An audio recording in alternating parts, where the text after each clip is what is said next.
Welcome back. So today we are going to do the installation of the Tesla Model 3 paint protection kit.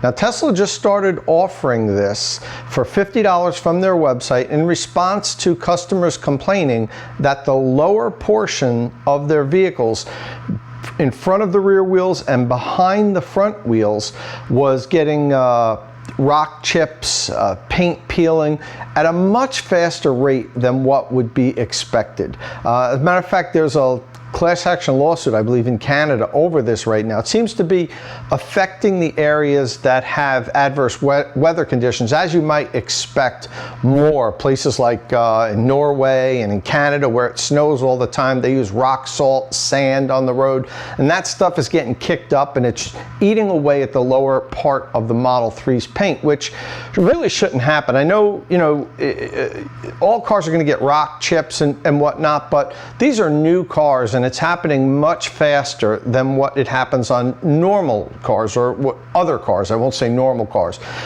Tesla's been dinged a lot in the past for having poor painting procedures and the quality of paint. We just keep getting more and more stories about that. They make great cars, perhaps the best electric cars on the market.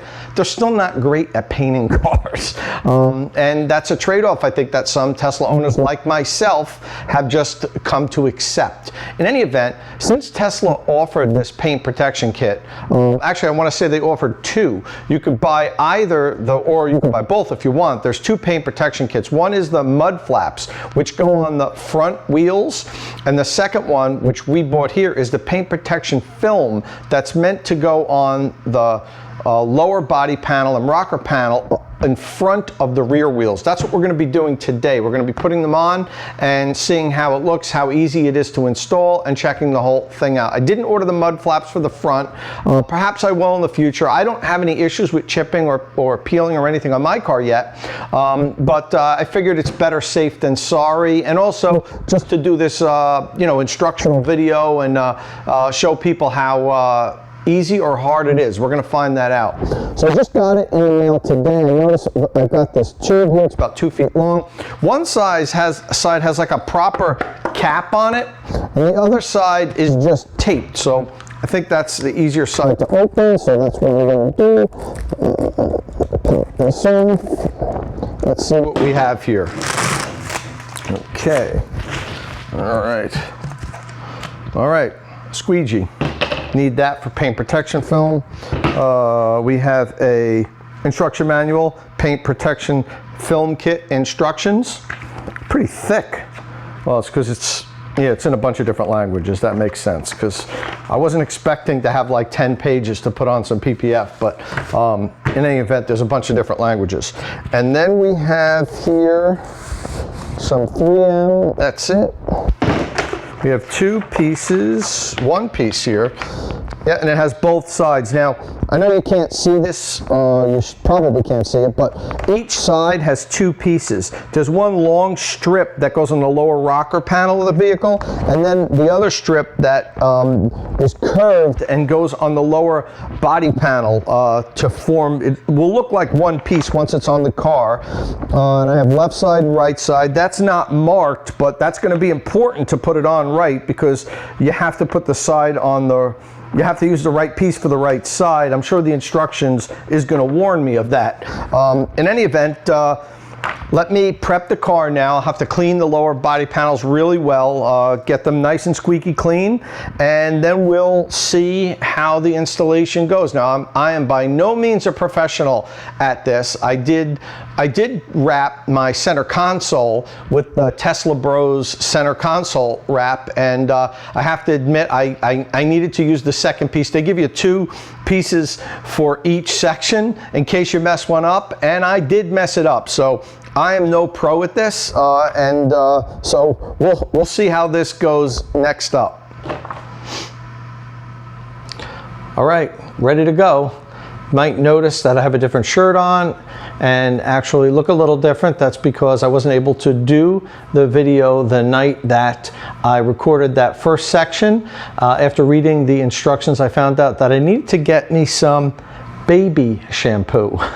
Now, Tesla recommends using that as the slip solution when you apply the PPF. And I did some searching online just to see if there was anything that I could use that I had here that was a substitute, some kind of mild soap. But turns out that almost everybody seems to recommend baby shampoo. I don't know exactly why. It works better, maybe because it doesn't have harsh chemicals. But I have some mild soaps here that I would assume would work well, but wanted to do it right. So this is actually a couple days later, and I actually got my first haircut now that New Jersey is reopening since February. So I went, three and a half months without a proper haircut. My wife Meredith has been trimming away, and I think it came out okay, but nice to get a proper professional haircut. In any event, so we're back. We've got the baby shampoo. I mixed it in this spray bottle here, as Tesla recommends, a 15% to 85% water mixture. I have that set here. Shake it up. I've got the pieces here, and I've got my squeegee, which comes with the kit. I'm going to spray this now. We're going to apply the lower rocker panel piece first, which is the small piece. See how well that works out.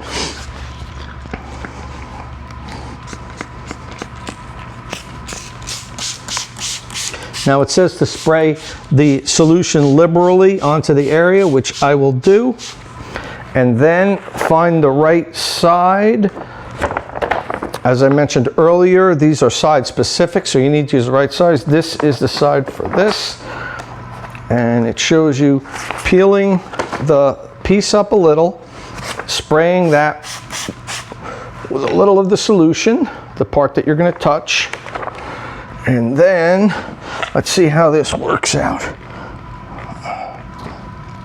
There are ridges on the car where you can kind of see exactly where you should end. All right, let me see. You don't want to have the PPF hang over any of the ridges, because that'll start to collect dirt and dust, and it will eventually peel off. So, all right, I think I have it in place.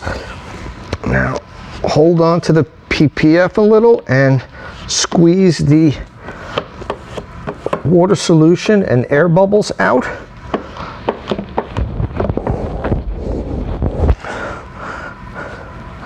Let me see. I think it moved a little higher than I wanted it to go. I'm going to slide it down a little.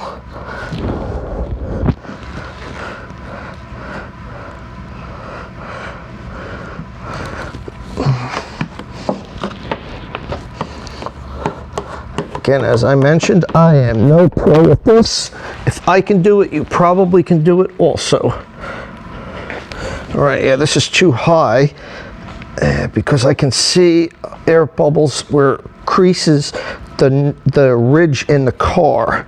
So I have to slide it down just a hair. Now the whole thing's out of whack. So there we go. I think I might have it in place. All right, let's try it now. Getting all the air bubbles out. See if that gets us where we want to be. Yeah, the top of this PPF is perfectly aligned with this ridge along the lower rocker panel of the car. So that's your guideline to go by. If it's perfectly aligned to this top ridge, it ends up just where you want it to be. All right, I think I got it. All right, that wasn't too hard. Okay, bottom piece is in place, and you can do that too for sure. I'm going to do the top piece now, but I'm going to put the camera on time lapse because you don't need to watch me fuss with it for 5 minutes or whatever. That piece is bigger, might take me a little longer, and you've basically seen how it works, and it's pretty simple. So I'll jump to time lapse now, and you can watch me put the top piece on.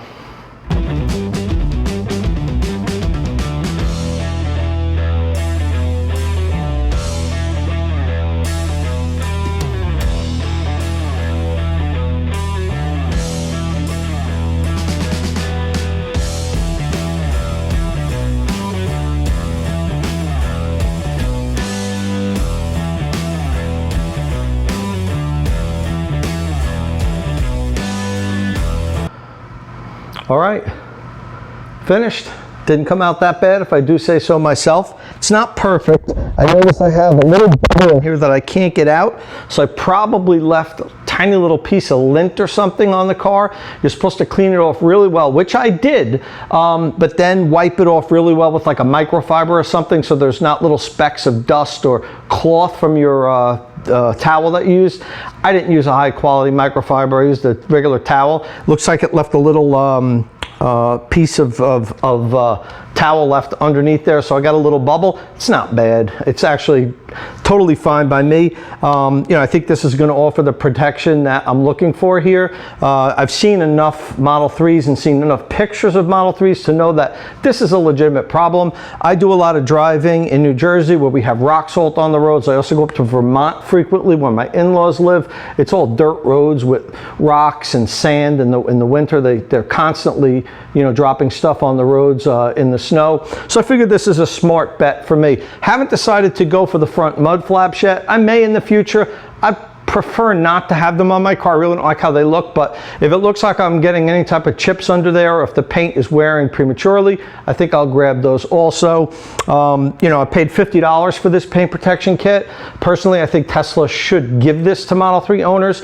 It is a defect. It is something that Tesla is not doing properly. They're not painting this area properly, and people are getting all these rock chips and peeling. So, I paid for it, but it's probably something that Tesla Model 3 owners shouldn't have to pay for. In any event, we did it, and that's how you put it on. It's pretty easy. I recommend people getting this if they have a Model 3 and they live in an area where they think they're going to have rocks and road salt and whatever, bouncing up and hitting the vehicle. It's not an expensive item, and it's a worthy investment to keep your Model 3 looking good for years to come.